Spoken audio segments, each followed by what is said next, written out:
ഇറാനിലേക്കുള്ള അമേരിക്കയുടെ മിസൈൽ ആക്രമണവും അതിനുശേഷം ഉണ്ടായ യുദ്ധവും ഏറ്റവും കൂടുതൽ ബാധിക്കുന്ന പ്രദേശമാണ് കേരളം. പലതരത്തിൽ കേരളത്തെ അത് ബാധിക്കാൻ പോകുന്നുണ്ട്. നമുക്കറിയാം, ഒരുപാട് ചർച്ച നമ്മൾ ചെയ്തതാണ്.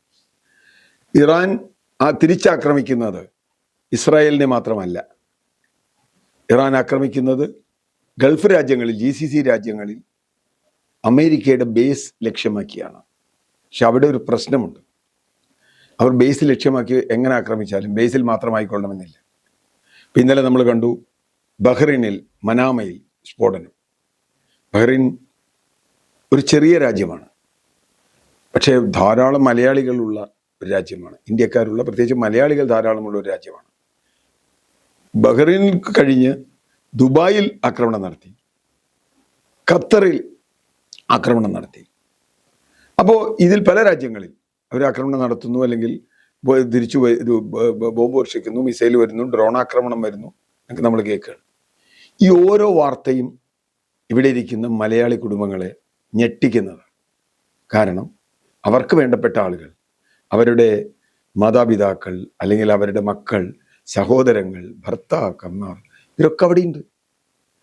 ഒരു ഭക്ഷണം കഴിക്കാൻ വേണ്ടി, അല്ലെങ്കിൽ സ്വന്തം ജീവിതം നിലനിർത്താൻ വേണ്ടി 20 ലക്ഷത്തിലധികം മലയാളികൾ ഈ ദുബായ്, UAE ആ പ്രദേശത്ത് തന്നെ ഉണ്ടെന്ന് പറയുന്നു. കണക്ക് കൃത്യമല്ല എങ്കിൽ പോലും എവിടെ നോക്കിയാലും നമുക്കറിയാം, ദുബായിൽ നമ്മൾ എവിടെ ചെന്നാലും മലയാളിയാണ്. ഏത് കെട്ടിടം തകർന്നാലും അതിൽ ഒരു മലയാളിയെങ്കിലും ഇല്ലാത്ത ഒരു കെട്ടിടവും അവിടെ ഉണ്ടെന്ന് തോന്നുന്നു. രാജാവിൻ്റെ കൊട്ടാരത്തിൽ പോലും മലയാളികളുണ്ട്. അപ്പം അങ്ങനെ വരുമ്പോൾ നമ്മുടെ ഉള്ള് കത്തിച്ചുകൊണ്ടാണ് ഈ യുദ്ധം മുന്നോട്ട് പോകുന്നത്. ഇന്നലെ രാത്രി കുറച്ചു നേരത്തേക്ക് ഒഴിവ് കിട്ടി, വീണ്ടും ഇന്ന് ആക്രമണം തുടർന്നു എന്ന് പറയുന്നു. അത് ആണ് ഒന്നാമത്തെ പ്രത്യാഘാതം. കേരളത്തിൻ്റെ സാമ്പത്തിക ഘടനയുടെ നട്ടെല്ലെന്ന് പറയുന്നത് കുറെ കാലമായി ഗൾഫിൽ നിന്ന് വരുന്ന പണമാണ്. ഇവിടുത്തെ വികസന പ്രവർത്തനങ്ങൾ ഇവിടുത്തെ സർക്കാരുകൾ നടത്തുന്നൊന്നുമല്ല.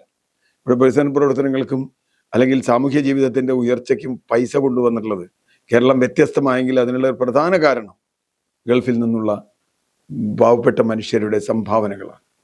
അവരാണ് ഇവിടെ കെട്ടിടങ്ങൾ ഉണ്ടാക്കിയത്, അവരാണ് ഇവിടുത്തെ സമ്പദ് വ്യവസ്ഥയെ ചലിപ്പിച്ചത്. അതിന് വലിയ തോതിൽ ആഘാതമുണ്ടാകും. നമുക്കറിയാം, കുവൈത്ത് യുദ്ധകാലത്ത് നമ്മുടെ എയർപോർട്ടുകളൊക്കെ ഉറങ്ങിക്കിടും. ഒന്നുമില്ല, ആരുമില്ല, ആരും വരാനില്ല, പോകാനില്ല. അവരുടെ പൈസ മാത്രമല്ല, അവരുടെ ഓരോരുത്തരുടെയും ജീവനും വളരെ വളരെ വിലപ്പെട്ടതാണ്. അപ്പോൾ പല സ്ഥലങ്ങളിൽ നിന്നും എനിക്ക് തോന്നുന്നു, പല സ്ഥലങ്ങളിൽ നിന്നും ഇന്ത്യക്കാരോട് ഒഴിഞ്ഞു നിൽക്കാൻ പറയുന്നു. ഇസ്രായേലിൽ നിന്നുള്ള ഇന്ത്യക്കാർക്ക് എന്തായാലും ഒഴിഞ്ഞു പോരേണ്ടി വരും. കാരണം ഇസ്രായേലിലാണ് ഇറാൻ്റെ ടാർഗറ്റായി വരാൻ പോകുന്നത്. അതിൻ്റെ ഒരു വശം അവിടെ നിൽക്കട്ടെ. മറുവശത്ത് ഇപ്പോൾ ഇറാൻ തന്ത്രപരമായ ഒരു നീക്കം ആരംഭിച്ചിരിക്കുന്നു. ഹോർമൂസ് കടലിടുക്ക് അവർ അടക്കുകയാണ്. ഹോർമൂസ് കടലിടുക്കിലൂടെയാണ് വലിയ തോതിൽ വ്യാപാരം അങ്ങോട്ടും ഇങ്ങോട്ടും പോയിക്കൊണ്ടിരിക്കുന്നത്. ആ വ്യാപാരം ഇപ്പോൾ ചൈനയെ സംബന്ധിച്ചിടത്തോളം അത് പ്രശ്നമാണ്. ഫിലിപ്പൈൻസ് പോലെയുള്ള കിഴക്കൻ രാജ്യങ്ങൾക്ക് പ്രശ്നമാണ്.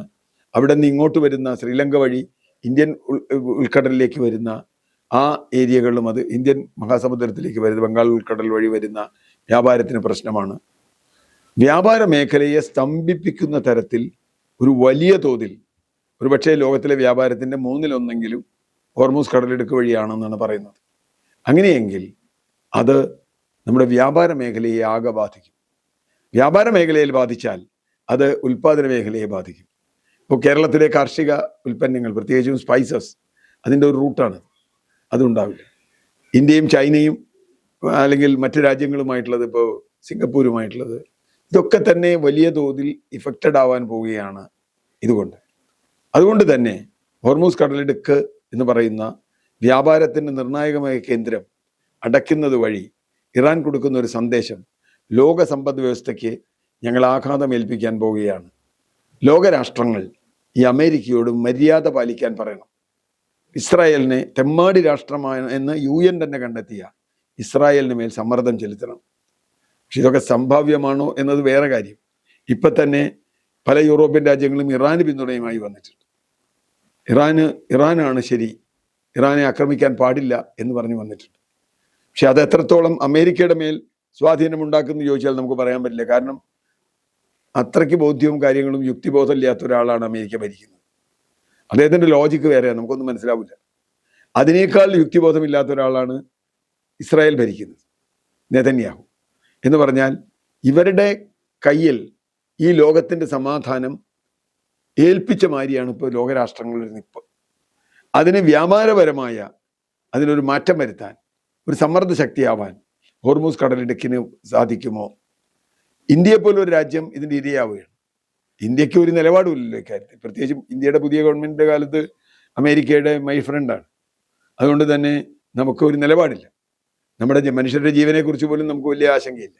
വിദേശകാര്യമന്ത്രി ഇടയ്ക്കിടയ്ക്ക് ചില പ്രസ്താവന ഇറക്കും എന്നല്ലാതെ ഇതിൻ്റെ ഇമ്പാക്റ്റ് എന്താണ്, ഇത് നമ്മുടെ സാമൂഹ്യ ജീവിതത്തെ, നമ്മുടെ സാമ്പത്തിക ജീവിതത്തെ ഇതെങ്ങനെ ബാധിക്കുമെന്ന ഒരു കണക്കും അല്ലെങ്കിൽ ഒരു ചിന്തയും ഇല്ലാത്തവർ ഇന്ത്യ കൂടി ഭരിക്കുന്നു. അതുകൊണ്ട് ഇതുകൊണ്ട് നാശം നമ്മൾ ഏറ്റുവാങ്ങുകയും ഇതുകൊണ്ട് ഇറാൻ ഉദ്ദേശിക്കുന്ന ഒരു ഫലം ഇല്ലാതാവുകയും ചെയ്യും, യുദ്ധം അവസാനിപ്പിക്കാൻ കഴിയാതിരിക്കുകയും ചെയ്യും എന്ന ദുരവസ്ഥയിലേക്കാണ് ഇപ്പോൾ കാര്യങ്ങൾ നീങ്ങുന്നത്.